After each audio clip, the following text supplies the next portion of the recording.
Parece asentado que la esfinge representa al faraón Kefren de la cuarta dinastía, pero ese es solo uno de sus muchos mitos.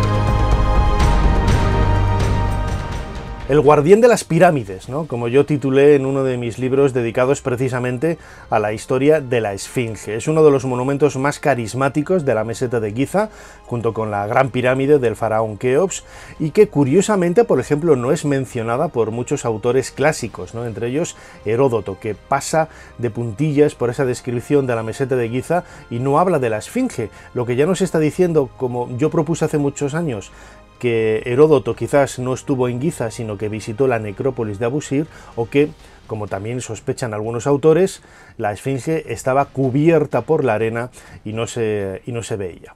Pero en cualquier caso, es uno de los monumentos, la escultura gigantesca más grande del mundo antiguo. Recordemos que mide 70 metros de largo, un poquito más, 20 metros de altura. Está hecho de roca natural del suelo, de esa cantera de la que florece, de la que sale, y en cuya cubeta hay una serie de marcas, una serie de acanaladuras que parece que nos están hablando de una cronología quizás mucho más antigua de lo que habíamos pensado, por lo menos quizás 10.500 años antes del presente, es decir, pues casi 8.000, 7.000, 8.000 años, 6.000 antes de la cuarta dinastía. Bueno, todo eso son controversias que entran un poco en el mundo de la geología y que ya hemos tratado en otros vídeos aquí dentro de la pirámide. Pero quería hacer especial hincapié en una idea, ¿no? La esfinge siempre se ha identificado con el faraón Kefren. ¿Por qué? Punto 1. Porque está junto a la calzada de este soberano que conduce el templo funerario con su pirámide, la que está en el centro, en la meseta de Giza. Y luego hay un dato indirecto, que es la estela del sueño, que fue descubierta a comienzos del siglo XIX, en donde se nos relata cómo el faraón Tutmosis IV duerme a la sombra de la esfinge una noche, tiene una visión, y bueno, en el texto no voy a entrar en más detalles, ¿no?, de esta estela que le anuncia esa aparición de Ra Armakis, ¿no?, esa divinidad solar que representa en realidad a la propia esfinge. En una de las líneas del texto, de las últimas, aparecía el nombre de Kefren, fragmentado, eso sí. La publicación de Henry Salt del año 1817 tiene el cartucho, parte del cartucho, ¿no?, como estamos viendo ahora mismo en estas imágenes. Parece a todas luces que es una evidencia, una prueba indirecta, porque no está haciendo referencia precisamente a que la esfinge sea del reinado de Kefren, porque el texto está muy vacío, faltan muchos detalles, pero sí a la posibilidad, ¿no?, de que en ese contexto histórico de la cuarta dinastía, quizás el propio Tutmosis IV o los sacerdotes o la persona que mandara hacer esa estela del sueño era consciente de que ese monumento estaba vinculado a la figura de Kefren. Ahora bien, Thomas Young, que también hizo una copia de una transcripción de esta estela, no coloca en ninguna parte de estos jeroglíficos el cartucho, ese óvalo que rodea los ideogramas que rodean siempre el nombre de un faraón, en este caso Jafra, es decir, Kefren. ¿A dónde queremos ir? Pues muy claro. Es muy posible que estos ideogramas, cuando se descubrió la estela a comienzos del siglo XIX, se confundieran con el nombre de Kefren.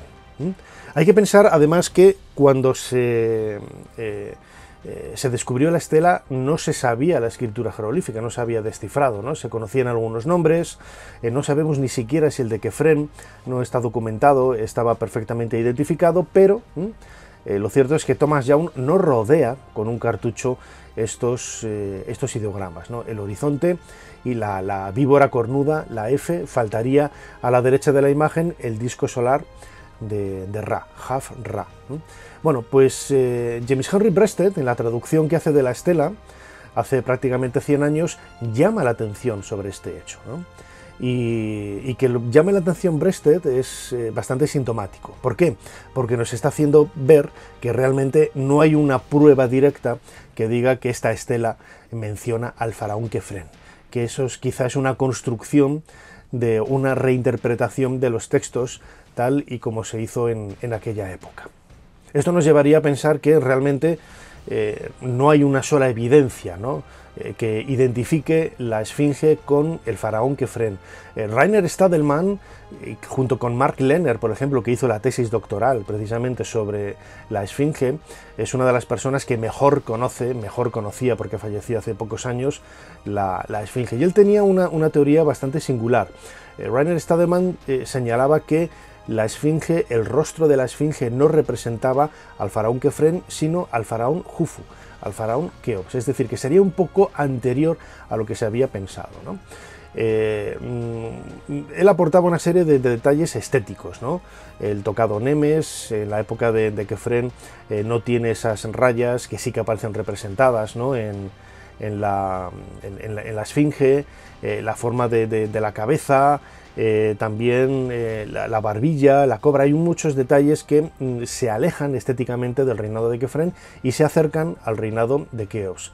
Basil Dobrev, otro egiptólogo, señala que tampoco él está de acuerdo con la idea de que sea el faraón Kefren quien aparece representado en la Esfinge, sino que podría ser Yedef-Ra, Yodefre, uno de los sucesores del faraón Keops. Es decir, hay mucha controversia incluso en el mundo académico para ver que realmente esta figura está representando al faraón Kefren. Y hoy por hoy solamente tenemos una evidencia, que es que el monumento está colindante a esa rampa que lleva a esa calzada, a esa causeway que dicen los ingleses, esa calzada piramidal que lleva hasta el monumento funerario del faraón Kefren.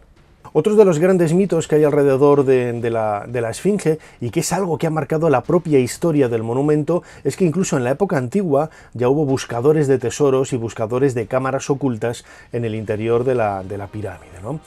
Conocemos varias habitaciones, la verdad es que parece un queso de agujeros, ¿no?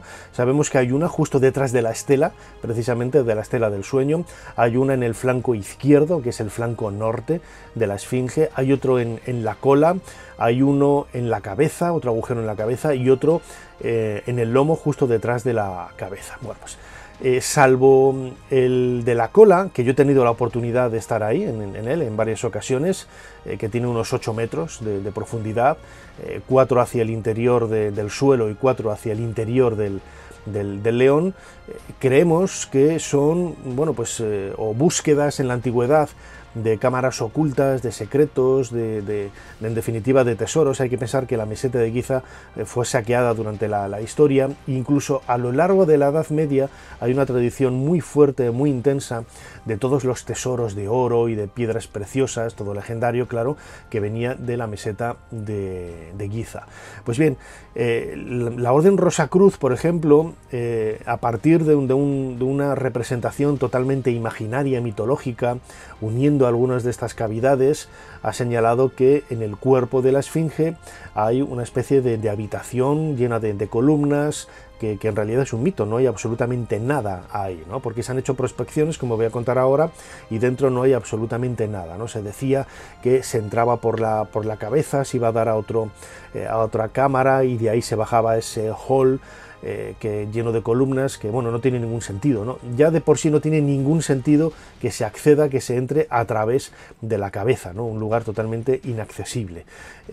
Edgar Cayce, por ejemplo, en los años 30 del siglo XX, este profeta visionario americano decía que bajo la Esfinge estaba la llamada Sala de los Archivos, The Hall of Records, ¿no? Otro mito. Él anunciaba que a finales del año 99, a finales de este siglo, se iba a encontrar esta cámara, y que allí iba a estar toda la documentación de la Atlántida, del origen egipcio de la Atlántida, etcétera, pero la verdad es que no ha llegado nada hasta nosotros en ese sentido. Es más, hace unos años, cuando se inundó, lo recordaréis por las noticias, que se inundó la cubeta sobre la que está construida la Esfinge, se pidió ayuda, ¿no? Ayuda a algunas instituciones internacionales, y la propia Fundación Edgar Cayce ayudó a sacar el agua de este emplazamiento. Zahi Hawass lo publicó en un artículo de la revista Horus, como la Fundación Edgar Cayce pudo perforar para sacar el agua y estudiar un poco el subsuelo de este recinto, y no encontró absolutamente nada. Es decir, confirmaron por tristeza para ellos, que no había absolutamente nada de lo que había dicho Edgar Cayce hace prácticamente ahora 100 años. Todo ello no deja de revolver un poco, ¿no?, los misterios, sobre todo de la antigüedad de la Esfinge, ¿no?, que al estar en una cantera que se ha utilizado durante generaciones y tener esa forma natural de león, entre comillas, solo se ha añadido los bloques que forman las patas delanteras y traseras para completar esa forma de león. Bueno, es posible, yo no lo niego, que quizás ya en época prehistórica esta escultura natural pues pudiera ser adorada como una especie de tótem prefaraónico con cabeza de león o incluso sin cabeza de león, con el simple aspecto, ¿no?, que tenía casi leonino, ¿no?, una pareidolia que pudiera tener este monumento, que luego en época faraónica, al igual que hacemos nosotros, que construimos las iglesias sobre emplazamientos donde había en la prehistoria pues menires, lugares de culto prehistóricos, es muy posible que los egipcios también, como cualquier ser humano, construyeran sus monumentos sagrados sobre los antiguos emplazamientos sagrados, porque para ellos esa tradición se había perpetuado durante siglos, ¿no? Son muchos mitos, ¿no?, los que hay alrededor de la Esfinge de la meseta de Giza. No sabemos realmente a quién está representando, no hay un solo texto que nos diga que es el faraón Kefren, tampoco que sea Keops ni Horjedev, como decía Basil Dobrev. Bueno, son todo elementos estéticos que nos pueden acercar un poco a esta idea. Hasta aquí este nuevo vídeo de Dentro de la Pirámide. Espero que hayáis disfrutado de él, de esta nueva sección de mitos de, ¿no?, como hacíamos el otro día con la Gran Pirámide, y que siempre dudéis, tengáis vuestras preguntas y sobre todo id a la fuente, ¿no? Muchos me habéis criticado, ¿no?, que no tengo la mentalidad abierta para aceptar algunas propuestas, ¿no?, de la Gran Pirámide.